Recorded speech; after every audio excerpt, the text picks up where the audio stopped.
বাংলাদেশে তো বর্তমানে বিদ্যুতের পরিস্থিতি নাকি ভয়াবহ। একদিন দেখলাম যে কত 3700 মেগাওয়াট বিদ্যুতের নাকি ঘাটতি ছিল।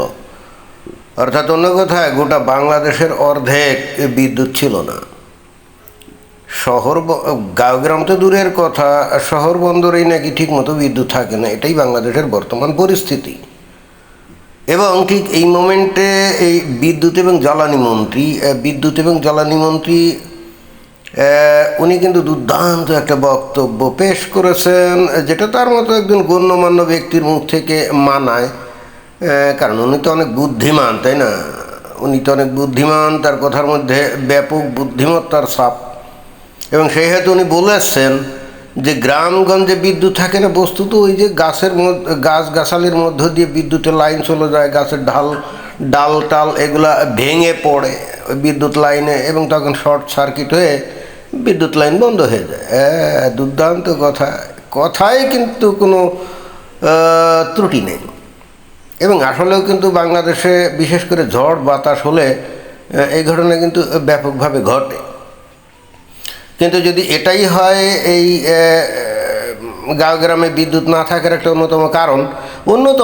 প্রধান কারণ, অর্থাৎ উনি বলতে চাচ্ছেন বিদ্যুৎ তো ঠিক মতোই আছে, কিন্তু লাইনে ডাল এসে পড়লে যদি বিদ্যুৎ সার্কিট নষ্ট হয়ে যায় এবং তাতে যদি বিদ্যুৎ বন্ধ হয়ে যায়, তার দায় দায়িত্ব কি আমার নাকি? উনি আসলে এটাই বলতে চাচ্ছেন। কথাটা কিন্তু অকাট্য যুক্তিপূর্ণ, ঠিক না? কিন্তু সেই সাথে কিন্তু কিছু ওই যে নিন্দুক টাইপ পাবলিক আছে না, যারা সব কিছুতে দোষ খুঁজে বেড়ায়, কারো ভালো কিন্তু কিছু দেখতে পায় না। এই কিসিমের লোক তো কিছু আছে, তারা এসে বলবে কি জানেন, বলবে তো গাছপালা কি খালি এখন আছে, গাছপালা কি ওই শেখাইনার আমলে ছিল না? তো তখন বিদ্যুৎ থাকতো কি করে, তখন তো যাইতো না। হ্যাঁ, এই ধরনের প্রশ্ন কিন্তু করবে। এখন জ্বালানি মন্ত্রী তার কি উত্তর দিবে কে জানে।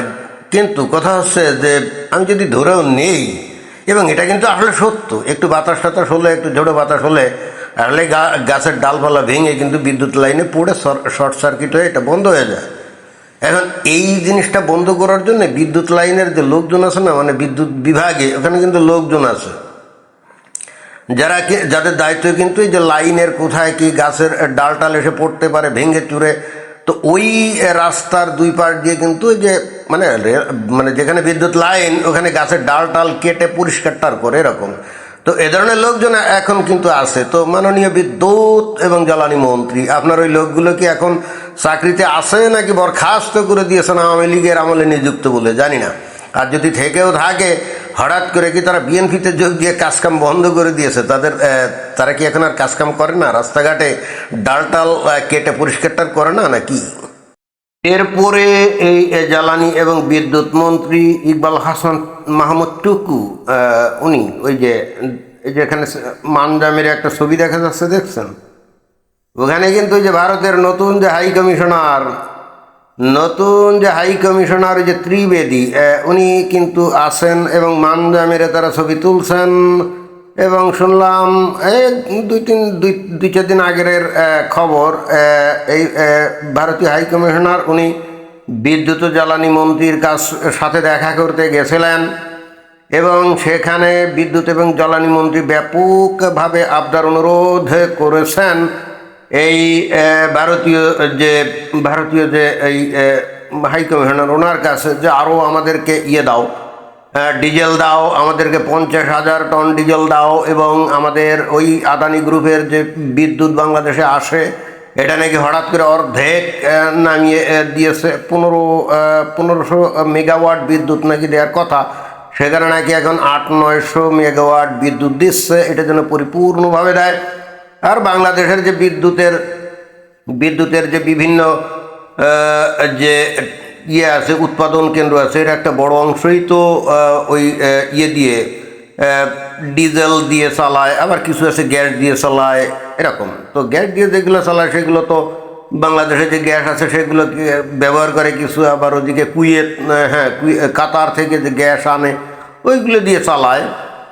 কিন্তু একটা বেশ উল্লেখযোগ্য অংশ আছে যেগুলো কিন্তু ডিজেল দিয়েও চালায়। তো এখন বাংলাদেশে নাকি ডিজেল নাই, আর এই বাংলাদেশের ডিজেল আসে নাকি ভারত থেকে। আগে তো জানতাম না। ভারত আবার কবে তেল রপ্তানি শুরু করলো, ইদানিং আসলে শেখ হাসিনার আমলে এই সমস্ত খবর টবর সেফে রাখা হতো। ভারত তো তেল রপ্তানি করে, এটা শুনতাম না। হঠাৎ করে আমরা এই অন্তর্বর্তীকালীন সরকারের আমলেই আমরা কথা নাই বার্তা নাই শুনলাম যে ওই যে কি একটা আসাম থেকে একটা পাইপ লাইন নাকি বাংলাদেশে ঢুকেছে, যেটা নাকি ওই শেখ হাসিনা তৈরি করেছিলেন। আর এই মাহমুদ টুকু সাহেবদের দল বিএনপি কিন্তু তখন বলছিল যে এই পাইপ দিয়ে কিসের তেল গ্যাস আসবে বা ডিজেল আসবে, এটা তো বাংলাদেশে যে গ্যাস ম্যাস আছে, এখন বাংলাদেশে কি গ্যাস আছে কে জানে। তো এইগুলো নাকি ওই পাইপ লাইন দিয়ে নাকি ভারতে চলে যাবে। তো এখন এসে আমরা দেখতে পাচ্ছি যে ঘটনা ঘটছে উল্টো। এই পাইপ দিয়ে, আসলে পাইপ দিয়ে তো গ্যাস যায়, কিন্তু যেমন ধরেন যে তরল জ্বালানি পরিবহনের জন্য যে ধরনের পাইপ তৈরি করা হয়, ওই হুবহু একই পাইপ তো গ্যাস পরিবহনের জন্য তো সেট করা হয় না, তাই না? গ্যাস পরিবহনের জন্য তো আরও বেশি শক্ত পাইপ সেট করতে হয়, কারণ প্রচণ্ড চাপের গ্যাস থাকে। তো এই প্রচণ্ড গ্যাসের চাপ যদি ওই লাইন দিয়ে যায় তাহলে বার্স্ট হয়ে যাবে না পাইপ। এই জন্যে শুধুমাত্র তেল আনার জন্য যে ধরনের পাইপ ব্যবহৃত হয় গ্যাস আমদানি বা রপ্তানির জন্য, ওই ধরনের ওর থেকে আরও অনেক শক্তিশালী পাইপ ব্যবহৃত হয়।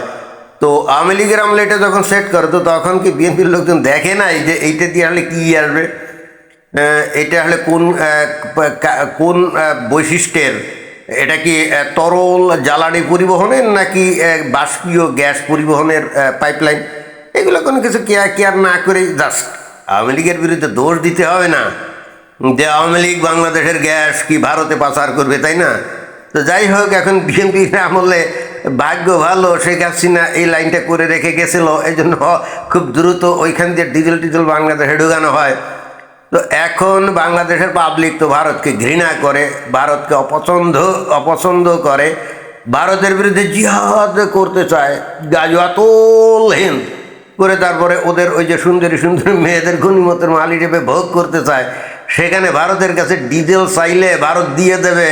ভারতের কি লজ্জা শরম কিছু নাই নাকি? আত্মসম্মান বলে কোনো কিছু নাই? যাদেরকে এত ঘৃণা করে এই বাংলাদেশের লোকজন, আবার তাদেরকে ডিজেল দিবে। এখন বাংলাদেশের লোকজন কি বলবে জানেন? আমরা কি মাগনা আনি নাকি, আমরা তো টাকা দিয়ে কিনে আনি। কথাটা তো ঠিক। এবং এক্ষেত্রে ভারতীয় লোকজনরা যে কত নিম্নমানের সেটাই কিন্তু প্রমাণিত হয় যে সামান্য কয় টাকা লাভের জন্যে ওদেরকে যারা ঘৃণা করে, অভিশাপ দেয়, ওদের ধ্বংস কামনা করে, তাদের কাছে এই মালটা বিক্রি করে, মানে এই যে ডিজেল, তাই না? এখানে ভারতের যদি সত্যিকার, ভারতের লোকের বা সরকারের সত্যিকার আত্মসম্মানবোধ থাকতো, তাহলে আর যাই হোক ওই কয় টাকা লাভের জন্য নিশ্চয়ই এই জিনিস করতো না। পৃথিবীতে এরকম বহু দেশ আছে না, এরকম একটা দেশ অন্য দেশে পছন্দ করে না, তো ঠিক আছে তোদের দেশে আমরা এটা রপ্তানি করবো না, এরকম আছে না? তুই টাকা দিয়ে কিনবি, সো হোয়াট, কিন্তু যেহেতু তুই আমাদেরকে ঘৃণা করিস, তাহলে তোর ওই জায়গায় কেন আমি এগুলো রপ্তানি করবো, এরকম করে। বাট ভারতের ক্ষেত্রে দেখা যায় যে লাজ লজ্জা শরম আত্মসম্মানবোধ কোনো কিছুই অবশিষ্ট নেই। ভারতীয় ব্যবসায়ীদের আত্মসম্মানবোধ বা ভারতীয় সরকারের যদি আত্মমর্যাদা বোধ এগুলো থাকতো, তাহলে অন্তত একটু শিক্ষা দেওয়ার জন্য হলেও কিছুদিনের জন্য এগুলো বন্ধ রাখতো, তাই না? এবার 2 দিন আগে শুনলাম যে বাংলাদেশে কাঁচামরিচের দাম 400-500 টাকা কেজি হয়ে গেছে। তখন ভারতীয় কিছু ব্যবসায়ী হৃদয়ে ওরে ভয়ঙ্কর রকমভাবে দুঃখ ভারাক্রান্ত হয়ে গেল। তারা চিন্তা করলো, হায় হায় হায়, বাংলাদেশের মুমিন মুসলমানরা কাঁচা ঝাল খেতে পারবে না, মানে কাঁচা মরিচ, এটা কি হয়? অতএব তাদের হৃদয়ে মহানুভবতায় উদ্বুদ্ধ হয়ে ভয়ঙ্কর দয়া পরবশ হয়ে তারা কী করলো, কয়েকশো না কি কত টন জানি কাঁচামরিচ বাংলাদেশে পাঠিয়ে দিল। এবং তারা মনে করলো যে তারা যে ভয়ঙ্কর মহানুভবতা দেখিয়েছে বাংলাদেশের মানুষের জন্য, বোধহয় ভয়ঙ্কর রকমভাবে কৃতজ্ঞ থাকবে। না, এইখানে এই ভারতের লোকজন আসলে ভুল করে। বাংলাদেশের লোকজন বলবে, কেন বিনা টাকায় কি আনছি নাকি? হ্যাঁ, বাংলাদেশের লোকজন এটাই বলবে। আর ভারতের ব্যবসায় চিন্তা করে কি, আরে ধুর, কে কি বললো, এত কথা শুনে কি লাভ আছে নাকি? আমাকে ঘৃণা করলো নাকি বেইজ্জতি করলো, আই ডোন্ট কেয়ার, আমি তো কিছু টাকা উপার্জন করতে পারছি। এই প্রসঙ্গে এক সময়ের অত্যন্ত মানে ভারতীয় বংশোদ্ভূত একজন লেখক, ব্রিটেন প্রবাসী ছিলেন উনি, নীরদ চৌধুরী। উনি একটা দুর্দান্ত একটা বক্তব্য দিয়েছিলেন একটা তার বইয়ের মধ্যে। কি বইটা জানি, আত্মঘাতী বাঙালি। হ্যাঁ, আত্মঘাতী বাঙালি। তো ওই বইয়ের মধ্যে তার একটা ডায়ালগ ছিল। সে ডায়ালগটা কি জানেন? যখন ব্রিটিশরা ভারতে ওই যে উপনিবেশ ছিল না, বিশেষ করে বাংলা অধ্যুষিত অঞ্চলে, এখানে এসে কি করতো, এই যে বাংলাদেশের যে হিন্দুগুলো আছে না, ওরা তো ওই মানে ইংরেজরা তো ওই অঞ্চলেই বেশি থাকতো, তো ওদের ওই বাড়িতে ভৃত্য আছে না, তো অনেক সময় এদের উল্টাপাল্টা কাজ, এবং বাঙালিরা কি হয় স্বভাবত একটু ফাঁকিবাজ টাইপের হয়, তো ওই ব্রিটিশদের ওখানে কাজ করতে গিয়ে ওই ফাঁকিবাজিটা যেগুলো করতো, তো তাতে অনেক ক্ষেত্রে ওরা রেগে যেত। রেগে কি করতে জানেন, ওই সামনে দাঁড় করিয়ে ওই হিন্দু ওই চাকরটাকে ফাঁসা দিত একটা লাথি দিলে সামনে যে ভুট হয়ে পড়তো, ভুট হয়ে পড়ার সাথে সাথে কি করতো, ওই ব্রিটিশ ওই লোকটা কয়েকটা পয়সা আবার সামনে ছুড়ে দিত, বলতো এইগুলো নে, তখন ও ওইগুলা নিয়ে তারপরে হাসতে হাসতে কিন্তু চলে যেত, এবং তারপরে তাকে যদি জিজ্ঞেস করা হতো, এই তোর যে লাথি দিল, তো এতে কি তোর ওই যত্ন যায় নাই, লাথি দিলে কি হবে, কয়টা পয়সা পাইছি না। এই হলো ভারতীয় ওই যে হিন্দুদের, মানে বিশেষ করে বাঙালি হিন্দুদের চরিত্র। ও তো আরও বেশি বেশি লাথি খাইতে যাবে, কারণ ও সাহেব তাকে টাকা দিচ্ছে না। এক লাথিতে যদি তখন 1 টাকা পাওয়া যায়, খারাপ কি, সে ব্রিটিশ পিরিয়ডে 1 টাকা মানে তো অনেক টাকা, তাই না? তো যাই হোক, এই সমস্ত কিস্সা কাহিনী মাঝে মাঝে রেফারেন্স আকারে বলতে হয়।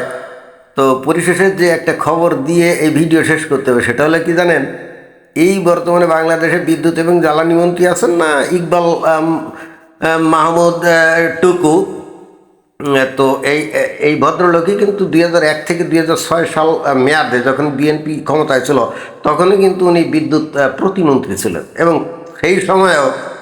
সেই সময়ে কিন্তু গোটা বাংলাদেশে ভয়াবহ এরকম বিদ্যুৎ সংকট ছিল, এবং যারা নাকি শিল্প ইন্ডাস্ট্রি এবং যাদের অফিস ছিল, তখন প্রত্যেককেই কিন্তু এই যে জেনারেটর কিনতে হয়েছিল, কারণ বিদ্যুতের তো কোনো ইয়ে নেই, কখন আসে কখন যায় তার ঠিকানা নেই, এবং তারা প্রত্যেকেই কিন্তু পার্সোনালি জেনারেটর কিনে নিয়েছিল।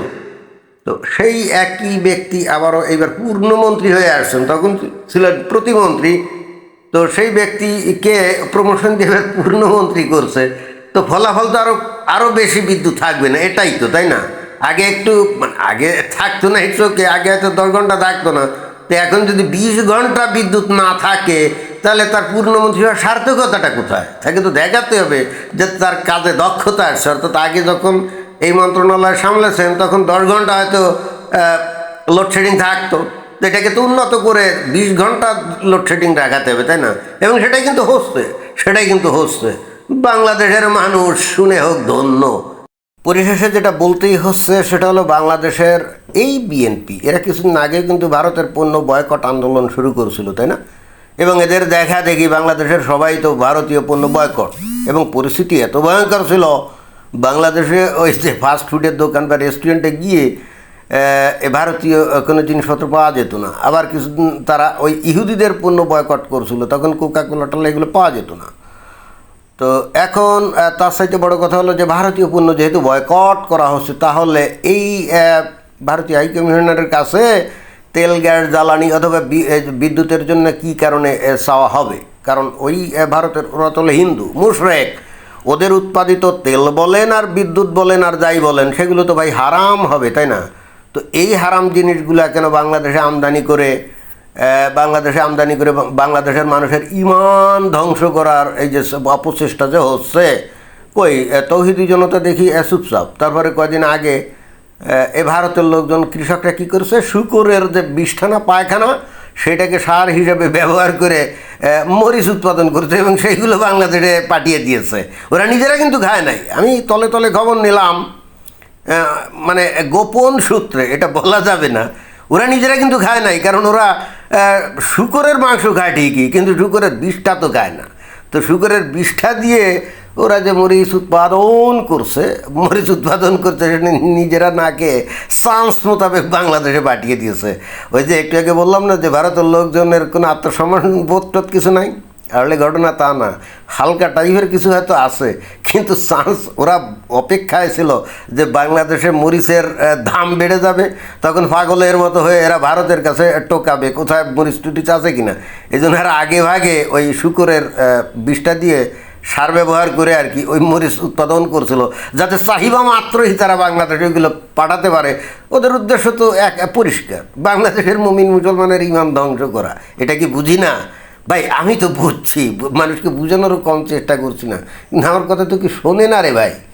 মনের দুঃখে একবার ওই যে বললাম না কচু গাছে গলায় দৌড়ে দিয়েছিলাম, মরি নাই, এই জন্য এখনও ওই একই কাসুন্দি গেয়ে যাচ্ছি, কিছু করার নাই, কি বলেন? ধন্যবাদ।